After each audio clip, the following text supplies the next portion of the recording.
Assalamu alaikum warahmatullahi wabarakatuh. Class 8, how are you all?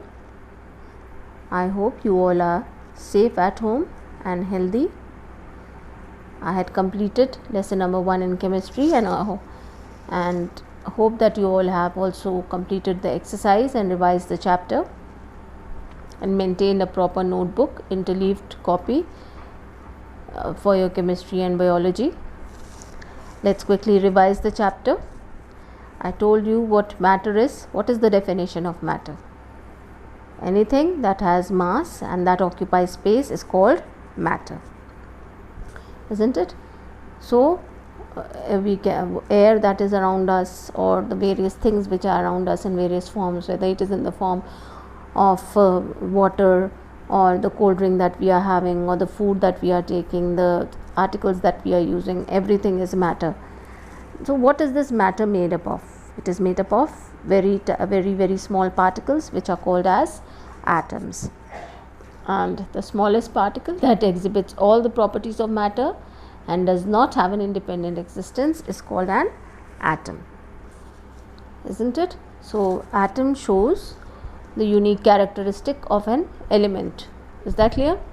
And since these atoms cannot exist independently, I've told you in the definition that they do not have an independent existence. So two or more atoms join together and form molecules. So the smallest particle of matter that exhibits all the properties of matter and has an independent existence is called a molecules.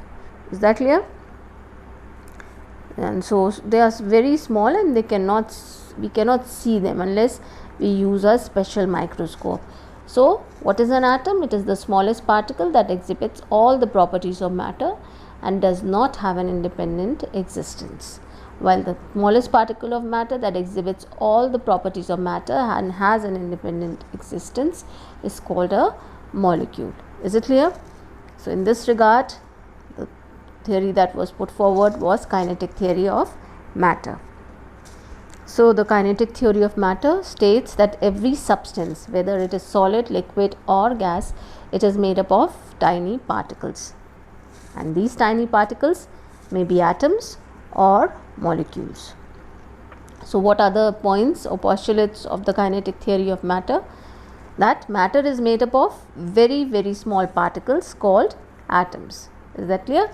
It is made up of very small particles which are called as atoms, and the constituent particles of a particular matter are identical in all respects. That is, if suppose it is water, then all the particles of water will be the same. If we write the formula H2O for instance, then 2 atoms of hydrogen and 1 atom of oxygen. Is that clear? So the constituent particles of a particular matter are identical in all respects. They are the same in all respects. Then the particles of matter have spaces between them, and they have spaces between them. You can see those spaces over here and here. So depends on which state of matter it is, which we will discuss later in this chapter. So these spaces are called as the intermolecular or interparticle space. So this space, is that clear? The space that is there, this is known as the interparticle or intermolecular space, or voids, VOIDS. Is that clear? So the particles of matter, they attract one another with a force called interparticle or intermolecular force of attraction. So this intermolecular force will be more where the space or the distance between the constituent particles is less, and it will be less in the particles where the distance is more. Is that clear? And the particles of matter are in continuous random motion, which is known as Brownian motion. Is that clear?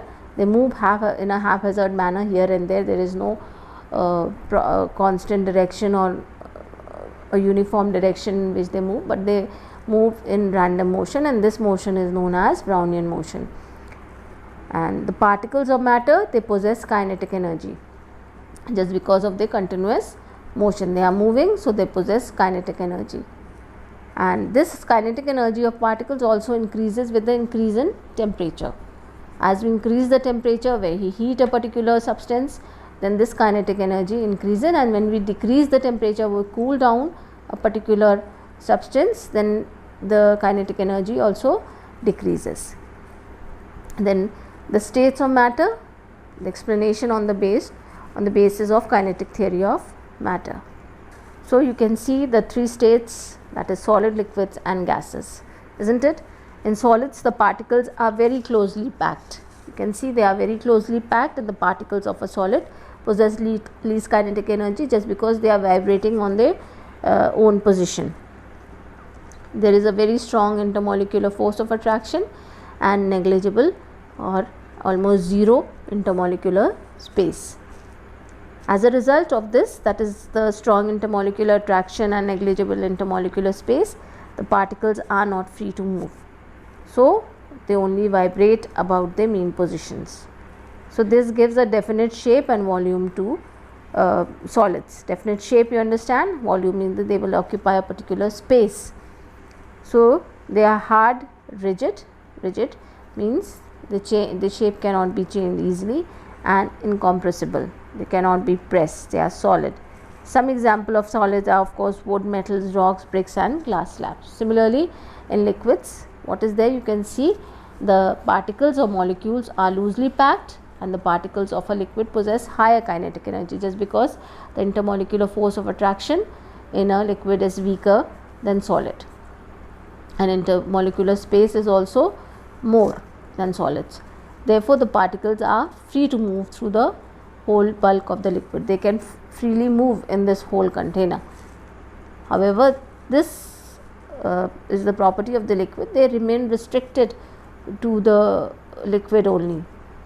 They move within the liquid. They don't try to leave. Suppose this is a 1 liter beaker and the volume of the liquid that is there is only half liter, so it will not occupy the whole space that is provided. It will just take up that half liter volume only and not more than that. That is why we are saying that it is restricted to move only within the liquid, and they do not leave the liquid. So liquids have a definite volume and they take the shape of the container in which they are kept. They don't have a particular shape, they don't have a definite shape, and that is why they can flow also. We know the examples of liquids: water, milk, alcohol, petrol and mercury. And you can see the gases, the particles are far apart and they move freely in a random manner. Random means haphazard here and there. So the particles possess very high kinetic energy, and the intermolecular force of attraction is very weak. Obviously the force of attraction is weak, and intermolecular space is very large. So the particles move freely in all the direction, and these particles collide with each other and also with the wall of the container. So this is the reason they do not have a definite shape and volume. Whatever volume that has been provided to them, they will occupy the whole volume, whether it is a small container or whether it is a big container, and the amount of gas that is there is the same. It will occupy the whole volume that is provided to them. So there are different gases like oxygen, hydrogen, carbon dioxide and nitrogen. Is it clear? Then interconversion of states of matter, that is in the diagram, with the diagram that is provided in the book and the one which you can see over here. The process of change of matter from one physical state, that is physical states are solid, liquids or gas, to another and back to the original state without any change in its chemical composition. This is known as interconversion of states of matter. So that means the solid can change into liquid and liquid can change into gas, and gas can change back to solid to liquid and liquid to. So this can be all the physical states are interconvertible. They can convert from one form to the another, and this can be done with the help of temperature, that is when the temperature is changed or the pressure is changed. So the factors which are responsible for this interconversion are temperature and pressure both. Is it clear? So you can see over here the melting, that is the fixed temperature at which a solid changes into a liquid state, is called its melting point. This is the process of melting, that is the process during which a solid changes into its liquid state at a fixed temperature. On heating, this is called as melting. So water melts at 0 degree Celsius or at 32 degree Fahrenheit. Is that clear? Then boiling and evaporation. Now these examples are of day-to-day life, that is the process during which a liquid changes into its gaseous state at a fixed temperature. This is called as boiling. You can see this water is boiling over here, and this change of water into steam is an example of boiling. So this also happens at a fixed temperature at which a liquid changes into gaseous state. This is called as its boiling point. So what happens at this temperature, that the pressure of the vapor formed from the liquid becomes equal to the atmospheric pressure. So both the pressure of the vapor formed, that is water vapor, and the atmospheric pressure, they are equal at this temperature, at the boiling point. So boiling point of pure water is 100 degree Celsius. Is that clear? And the process during which a liquid changes into its vapor at temperature below the boiling point, that is called as evaporation. So the process during which a liquid changes into its vapor at temperature below the boiling point is called as evaporation. So we can say that boiling is an extreme case or extreme form of evaporation. In evaporation also, the liquid changes into its vapor, but the temperature that is there is below the boiling point. And when boiling is taking place also, temperature has to be the boiling point of that particular substance. Condensation, that is the process during which a gas changes into its liquid state at a fixed temperature on cooling, is called as condensation. That is, when you keep a glass of cold water for some time, you will see droplets of water like this on the glass, outside of the glass. So this is condensation, that is a gas changes into its liquid state at a fixed temperature. So change of steam into water is an example of condensation. If you cool the water that you have boiled, you can see droplets of water on the lid. So that is condensation. So this also happens at a fixed temperature at which a gas changes into its liquid state, is called its condensation point, and the condensation point of steam is 100 degree Celsius.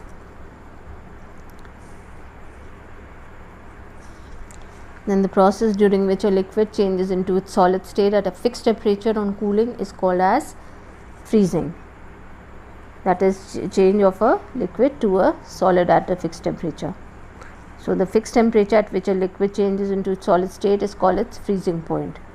And water changing into ice is an example of freezing, and the freezing point of pure water is 0 degree Celsius. Then sublimation, that is some substances that change directly from the solid state to the gaseous state without passing through the liquid phase. So this process is called as sublimation. So the process during which a solid directly changes into its gaseous state on heating is called as sublimation. So the change of solid iodine into its vapor on heating is an example of sublimation. Then reverse of this is deposition. That is the process during which a gas directly changes into its solid state on cooling is called as deposition. So this is called, these are the processes, that is the change of state of matter by changing the temperature. Now how do these changes take place? Now we all know that the particles of a solid vibrate about their mean position, they don't leave their position. So when the solid is heated, what happens, that its constituent particles gain energy.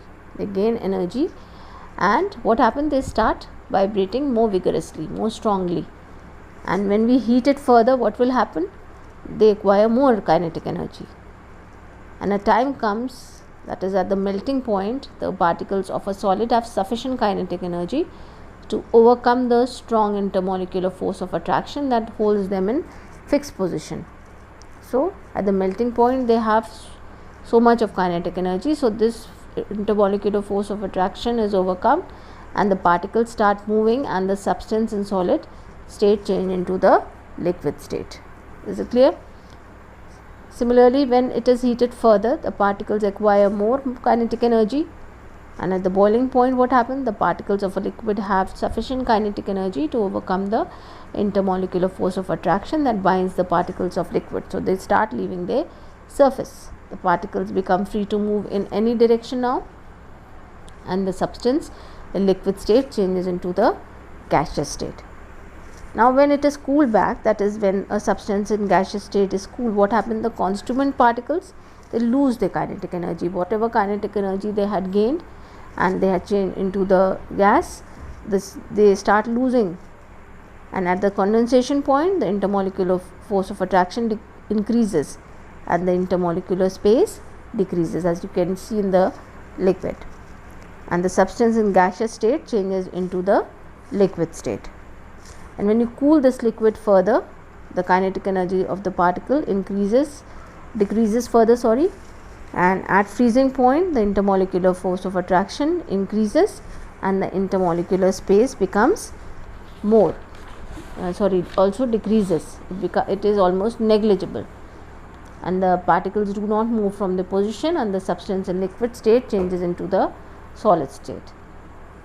Apart from this, what happens in the case of sublimation, that is sublimation and deposition? The substances undergo sublimation when they have very weak intermolecular force of attraction, and when these substances are heated, they gain so much of kinetic energy, they start vibrating vigorously, very quickly and strongly. So instead of changing into liquid, the intermolecular force of attraction decreases so much that it changes directly into the gas, and the particle escape from the surface of the solid as vapor, and then solid changes into gas. When the vapor is cooled, the particles lose their kinetic energy very quickly and they come closer. Thus the gas changes into solid. So the physical state of matter can also be changed by changing the pressure. First is a gas changes into liquid state by applying high pressure and lowering its temperature, and we get liquid oxygen and liquid hydrogen in this way.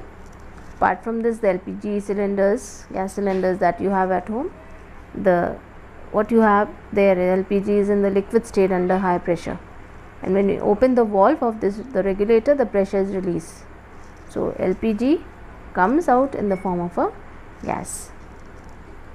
Then the law of conservation of mass, given by French chemist Antoine Lavoisier in 1774, and mass can neither be created nor destroyed during a physical or chemical change. So in a chemical reaction, the total mass of the reactant is equal to the total mass of the product, that is, there is no change in mass during a chemical reaction. So you can see in this that the substances which are reacting together, they are known as the reactants, and here they are known as the products. The substances which are formed after the reaction, they are known as the products. So what do you see in this reaction? The reaction that is given, that is carbon plus oxygen. These are the reactants, that is 12 grams of carbon react with 32 grams of oxygen to give 44 grams of carbon dioxide. When you add up 12 and 32, you get 44, and already carbon dioxide that is given is 44. That is, the mass of product is equal to the mass of mass of the reactant, that is 44 grams. So the mass of the reactant is equal to the mass of product in the above reaction. So thus there is no change in the mass.